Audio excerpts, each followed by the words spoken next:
নির্বাচন কমিশন কিন্তু একদম নিরপেক্ষ তারা না, শিক্ষার্থীদের একটা বিপুল পরিমাণ কিন্তু আশা আকাঙ্ক্ষা তৈরি হয়েছে রাকসু কেন্দ্র করে। বয়কট করতেও আমরা কিন্তু দ্বিধা করব না আর কি, যদি কারচুপির কোনো আমরা সুযোগ এখানে দেখতে যাবেন। দীর্ঘ 35 বছরের কিন্তু একটা জটলা কিন্তু খুলতে যাচ্ছে রাকসু উপলক্ষে। বিশ্ববিদ্যালয়ের শিক্ষার্থীরা সহ সবাই কিন্তু একটা উৎসব মুখর পরিবেশেই কিন্তু তারা ভোটটা দেবে বলে আশা করছে। তো এর মধ্যেও যদি কিছু অসঙ্গতির কথা বলি তাহলে কিন্তু নির্বাচন কমিশন যে উদ্যোগগুলো নিচ্ছে, যে একটা বিশেষ উদ্যোগ যেটা হচ্ছে, আপনি জানেন যে ভোট গণনার পদ্ধতি OMR এর মাধ্যমে তারা গণনা করবে। আপনারা জানেন নির্বাচন কমিশন কিন্তু একদম নিরপেক্ষ তারা না, দেখবেন সেখানে নির্বাচন কমিশনের শিক্ষকরা কোনো একটা দলীয় ব্যানারের কিন্তু তারা মানুষ গোষ্ঠীর মানুষ।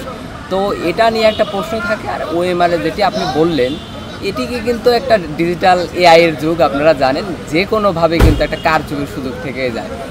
তবে আমরা চাই এই কারচুপির বাইরে গিয়ে ডাকসু এবং জাকসুতে যে অসঙ্গতিগুলো আমরা দেখেছি রাকসুতে হবে না, এবং নির্বাচন কমিশন তাদের নিরপেক্ষতা ধরে রাখবে। শিক্ষার্থীদের একটা বিপুল পরিমাণ কিন্তু আশা আকাঙ্ক্ষা তৈরি হয়েছে রাকসু কেন্দ্র করে, সেটি নির্বাচনটা সুষ্ঠু, সুন্দর এবং অংশগ্রহণমূলক হবে। নির্বাচনে কিন্তু হার জিত থাকবে, এটা আমরা মেনে নিব, এবং যে গণতান্ত্রিক একটা সহাবস্থান, আমরা শিক্ষার্থীদের রায়কে মেনে নিব, এবং এরপরেও যদি আমরা দেখি কোনো কারচুপি হচ্ছে অবশ্যই আমরা এর প্রতিবাদ জানাবো।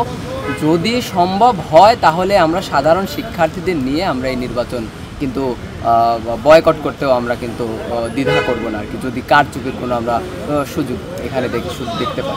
অবশ্যই আমরা কিন্তু বয়কটের পক্ষে না, কিন্তু আমরা যদি দেখি যে OMR এর যে বিষয়টা একদম AI এর মাধ্যমে, AI এর যুগ, ডিজিটালের যুগ, এখানে কিন্তু আমি ভোটটি একজনকে দিব, অন্য কারো কিন্তু হয়ে যেতে পারে ভোটটি, এমনটা না। এবং OMR এর যে ব্যবস্থাটা, এটা কোন কোম্পানি থেকে আসলো, কোন গোষ্ঠী আনলে, এটিও কিন্তু আপনাকে দেখতে হবে। তো আমরা মনে করছি সার্বিক পরিস্থিতি মিলে কোনো আশা করছি আমাদের রাকসু নিয়ে কোনো আর কি সমস্যা হবে না, শিক্ষার্থীরা সুন্দর সুষ্ঠুভাবে ভোট দেবেন। দেশে দেশে সবার সাথে দ্য নিউজ।